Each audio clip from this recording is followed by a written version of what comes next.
Okay, so I'm just going to go over a few of these. This is the activity. I think this is 6-7, which is one of the ones you were asking about.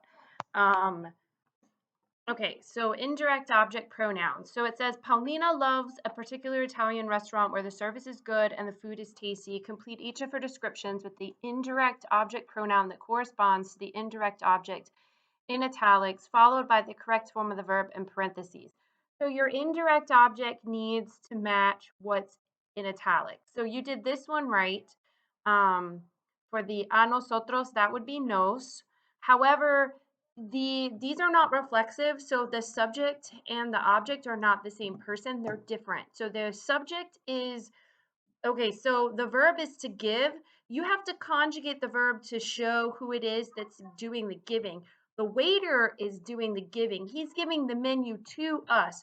To us is the indirect object. So the nos right here tells us to whom the menu is being given, but the dar needs to be conjugated to reflect who's doing the giving. So you needed to be conjugating it for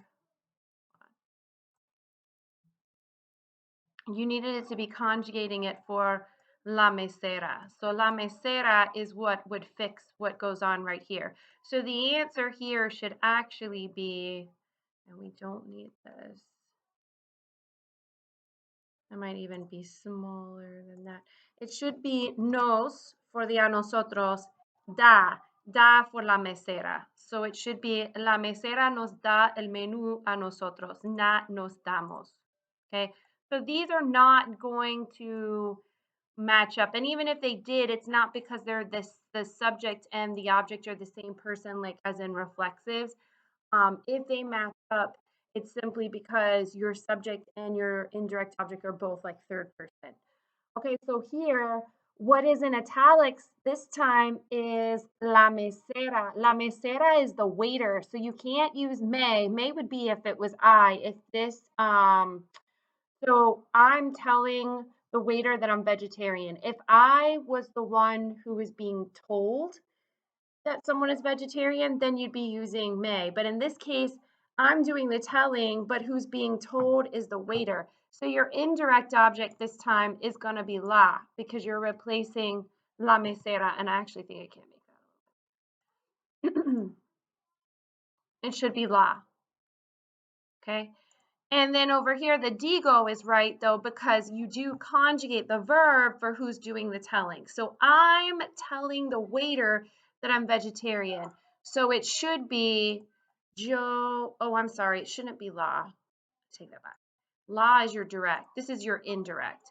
And these are your indirects up here. They're lay, not la. And the reason why it is lay is because when the direct object is going to be what's being told, that's the fact that you're a vegetarian. That's actually your direct object. The indirect is to whom it's being told, and then the subject is doing the telling. So since I'm doing the telling, I conjugate the verb for yo. I tell, so yo digo, but who I tell, the fact that I'm vegetarian, is to the waiter. So I am telling her that I am vegetarian. So the answer should be yo le digo que soy vegetariana. Okay, I tell her. Okay, so if you had watched the videos, hopefully they would have told you. Remember, the subject is who's completing the action. The indirect object is the one who indirectly receives the action. So, and the direct object directly receives the action. So, for example, here, the waiter gives us the menu. The subject is the waiter. That's who's doing the giving. What's being given is a menu. That's your direct object. And to whom it's being given is us. That's the indirect object. And down here, who's doing the telling is I'm the subject. What I'm telling is the fact that I'm vegetarian. That's the direct object. And to whom I'm telling it is the waiter. That's the indirect object. And usually in sentences with all three, you'll find that most of the time the people are the subject and the indirect object. So here, la mesera decir a mí cuáles son los mejores platos vegetarianos. So again, you have to look at who's doing the saying or the telling. The waiter is doing the saying or telling, so you can't use digo. You have to use dice because it's the waiter who's doing it. She's doing it. She's telling me, So the may is right. She's telling me which are her best vegetarian dishes. So when you write that out, you would do me dice.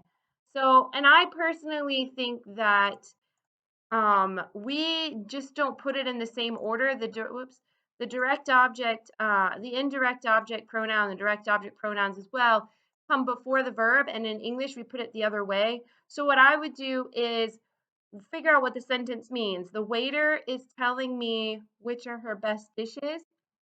Go ahead and do the conjugation first then. The waiter is telling. Conjugate for the waiter. Who's she telling? She's telling me. We know that's may. Then you just need to remember that it has to go in front of the conjugated verb.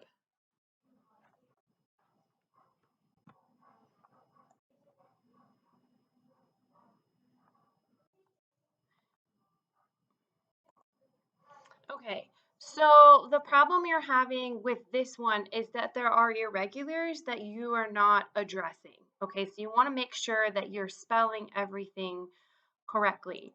So first off, these are your preterite endings right here. In fact, I'll take and stick them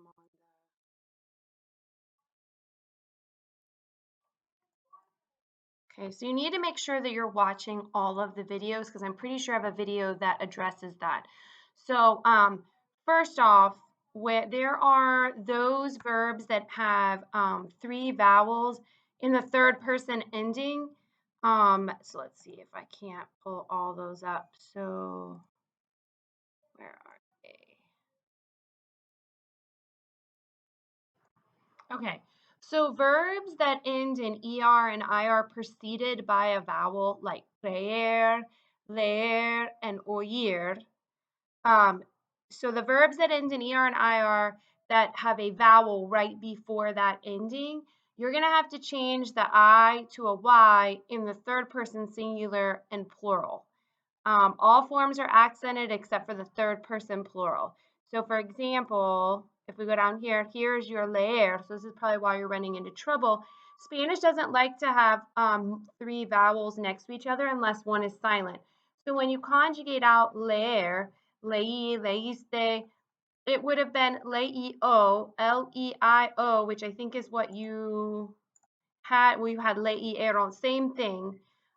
When you have 3 vowels like leieron and leio, which is what happens in the third person singular and the third person plural, you have to change your I's to Y's. And that happens for verbs like leer, creer, and oír.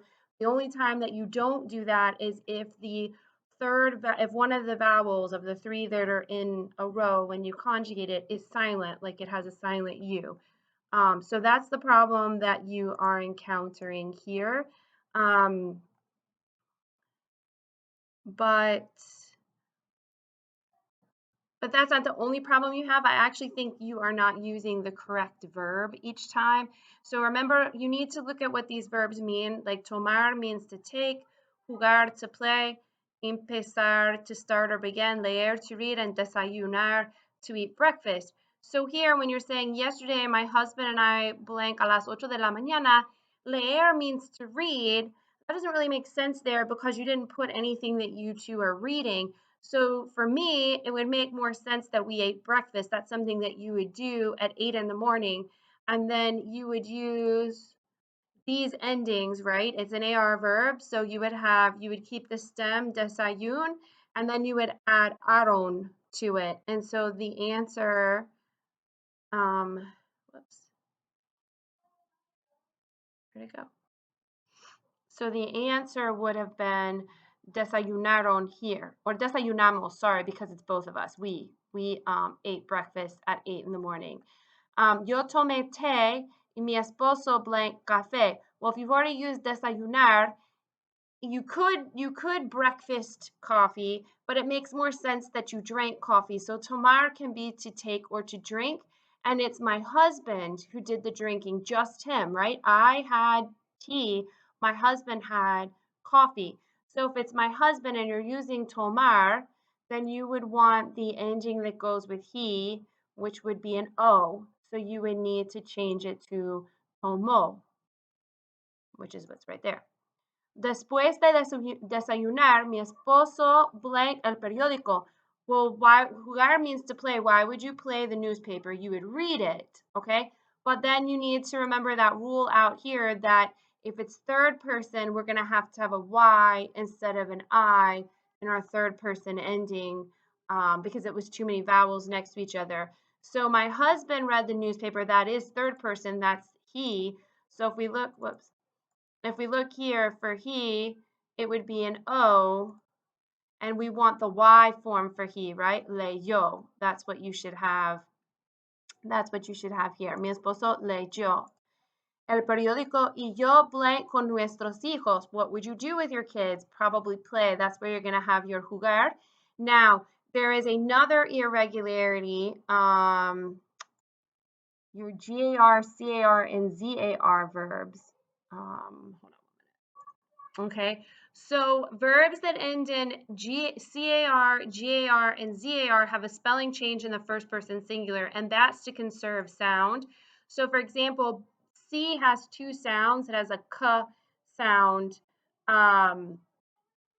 Okay, so C, it makes a K sound or a S sound. Buscar has the K sound, but if you didn't change the spelling in the first person, you would make it busé.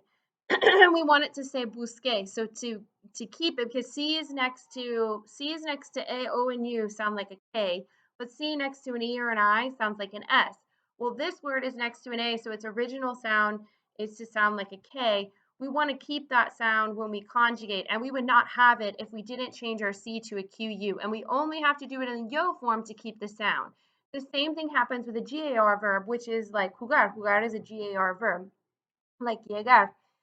G's sound like G and they sound like H. So this verb, llegar and jugar, both sound like a G because G next to A, O, and U sounds like a G sound. But G next to an E or an I sounds like a H sound. So if I don't make the spelling change, I get a H. This would be yeje, which doesn't sound like llegar. So to keep it yegue, have that G sound, I put a silent U between my G and my E. And I would have to do that with jugar as well, because if I just added an E on the end, I would change that G sound you hear in jugar to juje. And we don't want it to be juje, we want it to be jugue. So, and where is it? So it's yo, and I'm the one who's playing with our kids. So if it's I who's playing with our kids, I'm adding an E on here, I'm not adding an O. An O is if someone else was doing it, like if he was doing it. So this should be jugué with a U between the G and the E to conserve that G sound. Okay. And then down here, let's see here. You had another set of words. So remember, viajar is to travel, oír to hear, beber to drink, visitar to visit, and comer to eat. I think you have the right verb here. Ellos también, música típica de la región. The problem again is that you see there's three vowels there, O, I, and E, and they're all making a sound. When that happens, we change the I to a Y, just like what you did with, okay, so just like what you were doing with leer. Okay, so you can see oír does the same thing because when you conjugate it, you would have O-I-O, O-I-E-R-O-N, and that would give you three vowels next to each other. The I's change to Y, so you have oyó, oyeron. So out here, you should have had oyeron with a Y instead.